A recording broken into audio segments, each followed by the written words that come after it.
大家好，欢迎来到听书学史。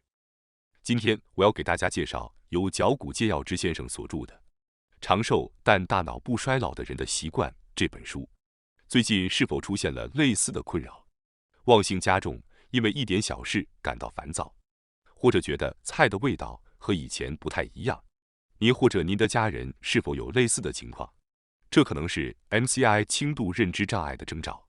目前据估计，日本约有400万名老年人被视为患有 MCI 的认知症预备军。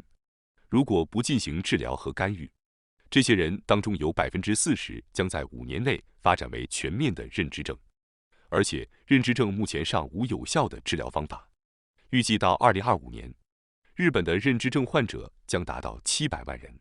不过，请不要担心，即便您或您的家人已经出现 MCI 的症状，只要及早发现并采取应对措施，仍然有机会阻止脑功能的进一步退化。这本书为我们提供了很多宝贵的知识。今天视频的内容包括以下3个部分：第一，日本有1/4的人患有认知症，5分钟了解 MCI 轻度认知障碍。第二，2选1的小测试解说具体哪些生活习惯有助于预防认知症。第三，解读预防认知症的2种有效饮食。首先是第一部分，日本1/4人口面临认知症，5分钟快速了解 MCI。认知症已经成为全球性的重要议题，而在所有发达国家中，日本的老龄化程度最高，因此也被称为认知症大国。根据统计，日本认知症患者占比2.33%，远超发达国家的平均水平。厚生劳动省的一项报告指出，2012年日本的认知症患者数量约为462万，占65岁以上老年人的15%。此外，还有约400万人患有 MCI， 合计约862万名老年人面临认知功能障碍，相当于老年人中的1/4。随着社会老龄化的加剧，预计到2025年，日本的认知症患者将增至700万。届时，65岁以上人群中将有1/5患有认知症。这表明，认知症不仅仅是个别人的问题，而是所有家庭都可能面临的现实挑战。2、健忘症与认知症的区别。不少人担心，随着年龄增长而出现的记忆力减退是否就是认知症，但其实二者截然不同。健忘症是大脑自然衰老的表现，而认知症是一种疾病。两者的主要区别在于是忘记部分记忆，还是完全忘记。例如，当您被问及今天早餐吃了什么时，如果您记得吃过早餐，但想不起具体的菜品，这是健忘症；但如果您完全不记得自己是否吃过早餐，就可能是认知症。类似的，如果您去超市时忘记要买的东西，这只是健忘；但如果您忘记自己为什么外出，甚至不记得自己身处何地，则需要警惕认知症的风险。另一个区别在于自我意识，健忘症患者通常会意识到自己的忘性，并感到不安，因此会尽力回忆或者使用备忘工具。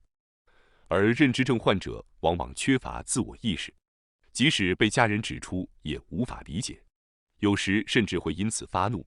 3、认知症的进一步症状。随着认知症的发展，患者可能会出现一系列行为问题，例如忘记关闭炉火、忘记关水、在家附近迷路，或者频繁丢失重要物品，如钱包、信用卡。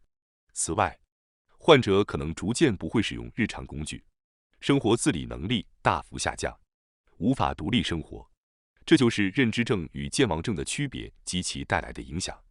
通过早期发现和积极应对，我们仍有机会控制脑功能的衰退，为自己和家人创造更好的生活质量。这样来看，健忘与认知症存在明显的差异，因此家人等周围人辨别起来相对容易。然而，问题出现在 MCI 上。MCI 顾名思义，是认知症的轻度版本。患者在日常生活中仍能完成基本的操作，因此容易被误认为只是单纯的老化现象。这不仅患者本人容易忽视，连家属也可能未能及时发现。然而 ，MCI 是认知症的前兆，及早发现并进行干预至关重要。虽然目前尚无根治认知症的有效方法，但如果无法治愈，我们能做的就是尽可能延缓病情的发展。MCI 处于正常老化与认知症之间的灰色地带，也可以被视为阿尔茨海默病的过渡期。MCI 不治疗的后果，研究表明，如果不对 MCI 进行治疗，约40%的患者在5年内会发展成认知症，甚至在1年内就有10%转化的可能。MCI 与阿尔茨海默病之间的最大区别在于，患者是否能够独立完成日常生活。在日常生活中所需的操作被称为 ADL 活动能力，可分为2类：一、基本 ADL 如进食、洗浴、如厕等维持生活最低需求的行为；二、工具性 ADL 如购物、用餐准备、财务管理等稍复杂的操作。一旦患上阿尔茨海默病，这2种 ADL 都会受到影响，患者不仅无法完成家务和购物，甚至连自身的基本生活起居也难以维持。相比之下， MCI 患者的基本 ADL 仍然正常，但在购物、财务管理等工具性 ADL 上会表现出一定问题。尽管此时患者不需要家人或他人长期照料，日常生活也没有出现明显障碍，但这种情况容易被误认为只是自然老化。MCI 的影响与症状表现，虽然 MCI 阶段的患者已经存在记忆障碍，但症状并非十分严重。例如，他们仍能顺利驾车、按时服药，但可能忘记刚刚交代的任务。也就是说，这种记忆障碍已经超出了年纪大了健忘的范畴。MCI 与阿尔茨海默病的关键区别。MCI 与阿尔茨海默病的另一个重要区别是，阿尔茨海默病一旦发作便无法逆转，而 MCI 若及时治疗，有可能恢复接近正常状态。因此，如果能够在 MCI 阶段进行干预，有望阻止病情发展为阿尔茨海默病。这就是为什么在 MCI 阶段及时发现和处理尤为重要。在缺乏认知症根治方法的情况下，这一阶段可能是避免发展为认知症的最后机会。认知症带来的心理与经济负担。根据2021年实施的认知症意识调查，结果显示，约90%受访者担心认知症会给家人带来负担，约60%担心认知症会增加经济压力。然而，尽管如此，大约70%的人并未采取任何预防措施。这说明认知症不仅是患者的个人问题，还涉及家庭乃至社会的负担。因此，在 MCI 阶段尽早干预至关重要。这不仅能减轻未来的痛苦，还能减少家庭和社会的压力。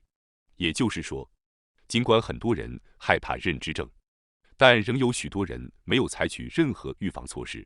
这背后的原因之一在于，人们普遍缺乏认知症是可以预防的这一意识。然而，近年来的研究表明，认知症与生活环境和生活习惯息息相关。通过保持规律的作息、改善饮食习惯和适度运动，可以培养出不易患认知症的大脑和身体。接下来是第2部分，我将通过2选1的小测试来解说具体哪些生活习惯有助于预防认知症。第一题：化妆的人与不化妆的人，哪种人更容易患上认知症？请大家稍微想一想，答案是不化妆的人更容易患上认知症。随着年龄的增长，体型和容貌会发生变化，许多人会意识到自己已不再年轻，因此倾向于穿朴素的衣服，减少化妆，对时尚的兴趣逐渐减弱。这一现象在男性和女性中都很常见。或许你会疑惑，时尚和认知症有什么关系？实际上，时尚打扮能让人心情积极，具有预防老化的效果。近年来，在护理行业中，通过化妆、美发、美甲等美容服务提升老年人精神状态的活动也在增加。例如，有一种叫化妆疗法的治疗方法，通过化妆来提高老年人的生活质量和健康长寿。有研究表明，在养老院中，每2周为老年人进行一次化妆疗法，持续3个月后，观察到了认知症进展的抑制效果。保持对外貌的兴趣还能刺激大脑的前额叶区域，从而帮助维持脑部年轻状态。第2题：常去新店与常去熟悉的老店，哪种选择对预防认知症更有帮助？请大家稍微思考一下。答案是，经常光顾新店对认知症的预防更有益。大脑会因为接触新鲜事物而变得活跃。年轻时，许多人喜欢寻找新的餐馆或时髦的餐厅，但随着年龄的增长，他们更倾向于去熟悉的连锁店或固定的老店。这种行为实际上反映了大脑的老化特征。随着老化加剧，人们容易感到不安，倾向于选择熟悉且舒适的环境，而避免接触新事物。这不仅仅体现在餐馆的选择上，例如，有些人年轻时热衷于听最新流行歌曲，但后来却只喜欢怀旧金曲；又或者，过去常去电影院观看热门新片，如今却更喜欢待在家里看经典老电影。然而，大脑的神经细胞在面对新事物时会更加活跃，因此，如果总是重复同样的事情而不去尝试新事物，大脑会逐渐变得僵化、衰退。虽然偶尔去熟悉的店没有问题，但也要尝试新的餐馆，以给大脑带来积极的刺激。第三题，经常使用智能手机搜索信息的人与不使用手机搜索信息的人，哪一种人更容易患认知症？请大家稍微想一想。答案是，经常使用智能手机搜索信息的人更容易患上认知症。这个答案可能出乎大家的意料。依赖智能手机会导致记忆力退化。在如今的信息时代，只要遇到问题，很多人习惯立即用手机搜索答案。这样的行为减少了我们动脑回忆的机会，反而加速了大脑功能的退化。因此，为了保持大脑的活力，不要过度依赖科技，而是要尽量依靠自己的记忆和思考能力。然而，过度依赖智能手机和电脑可能会导致大脑功能退化。当我们放弃用自己的脑袋思考和记忆时，回忆能力会逐渐减弱，最终导致认知功能下降。遇到不懂的问题时，即使需要花费时间，也应该尽量依靠自己的能力去回忆和思考。此外，大声询问周围的人也是预防认知症的有效方式。随着年龄增长，许多人变得沉默寡言，但与人交流其实是锻炼大脑的良好方法。接下来是第四个问题，您觉得储蓄和不储蓄的人，哪一种更容易患上认知症呢？请大家稍作思考。答案是，储蓄更多的人患认知症的风险更高。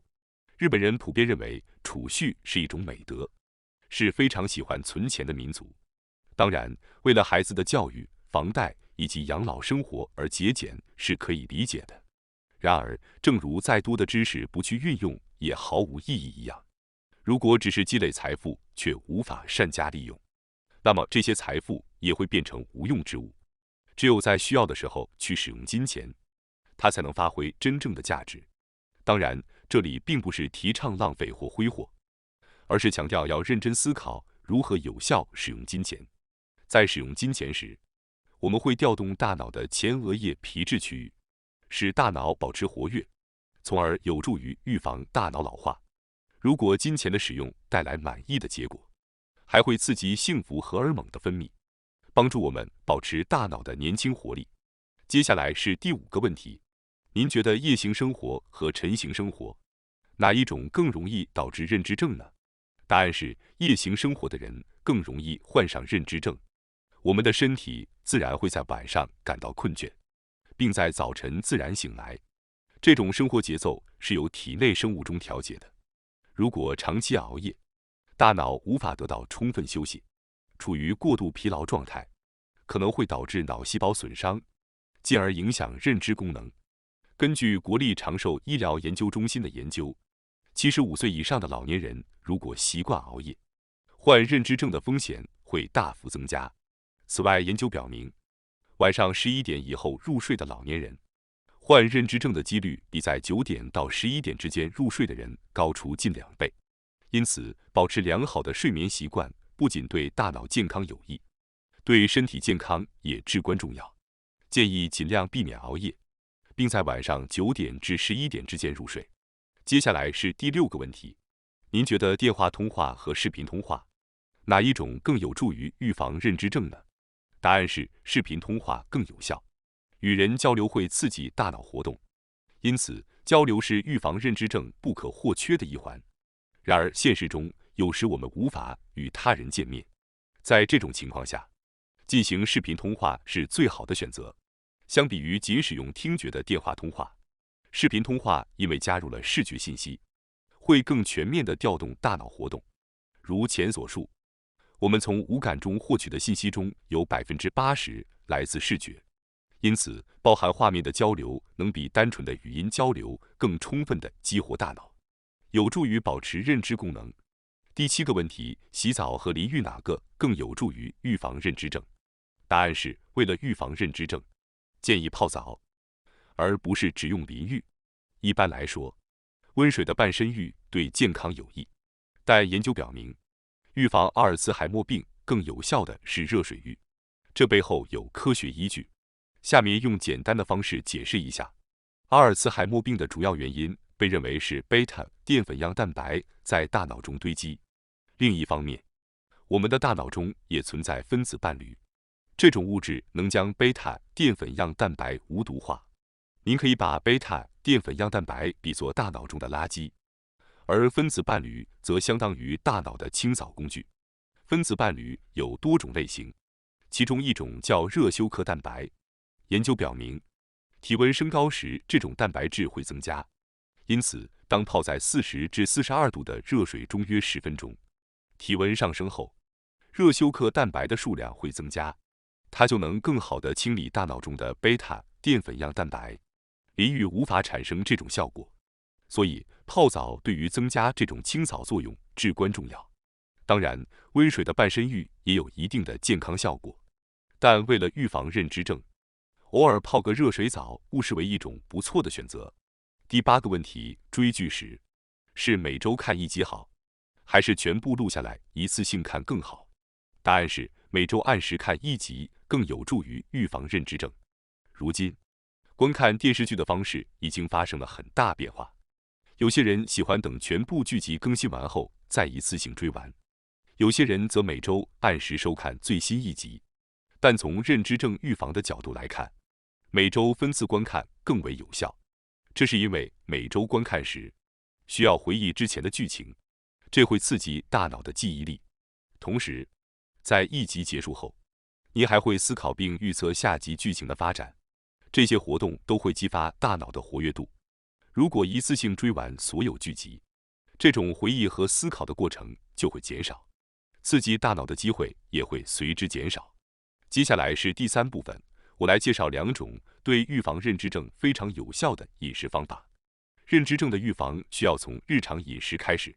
以下是4个基本的饮食原则：保持饮食均衡，减少糖分摄入，积极摄取抗氧化物质，控制盐分摄入。这些原则看似简单，但正是因为认知症被视为生活习惯病的一种，良好的饮食习惯对预防它十分重要。然而，仅说要吃得健康，可能仍让人感到无从下手。因此，接下来我会依次介绍2种具体且有效的饮食方法：和食和地中海饮食。第1种，和食，日本传统饮食。在遵循上述4项原则的基础上，推荐的第1种饮食方式是和食。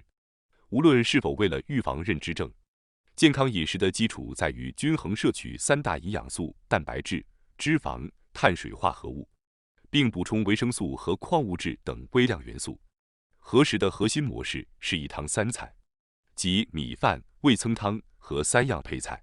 和食常包含豆类、鱼类、蔬菜等对身体有益的食材，可以在一餐中高效摄取多种营养。例如，东北大学的研究对402名65岁以上老人进行了长达6年的追踪，结果发现，经常吃日本食物的人，认知症的发病率降低了20%。由此可见，和食在预防认知症方面的有效性。因此，我们不妨重新审视和食的价值，并将其融入日常生活中。第2种，地中海饮食。除了和食外，另一种值得推荐的饮食方式是地中海饮食。地中海饮食源于希腊、意大利等地中海沿岸国家的传统饮食，常使用橄榄油、鱼类和海鲜。虽然有些人对这种饮食方式不太熟悉，但它和核食在某些方面有着相似之处。以下是地中海饮食的基本规则：每天食用蔬菜、橄榄油、水果、豆类、坚果、香草和香料；每周几次鸡蛋、鱼类、禽肉、奶酪和酸奶；每月少量牛肉、猪肉、甜食；适量饮用葡萄酒。多项研究表明，地中海饮食可以有效降低认知症的风险。例如，美国的一项研究发现，地中海饮食使阿尔茨海默病的发病风险降低了50%，尤其是橄榄油的预防效果近年来备受关注。通过这2种饮食方式，我们可以有效降低认知症的风险。希望大家能够从日常饮食开始，为自己的大脑健康打下良好的基础。最后，我想通知大家一下，我们还有一个新频道——学识 Plus。该频道将每天提供更为精简的视频内容，并增加有关论文等相关有益知识的解说。如果您感兴趣的话，请通过概要栏中的链接进行查看并订阅。感谢大家收看今天的节目。如果你喜欢我们分享的内容，记得点赞、订阅并开启小铃铛通知，第一时间获取我们的更新。在下次的节目中，我们将继续为大家分享更多有益的书籍。再次感谢大家的支持，我们下期再见。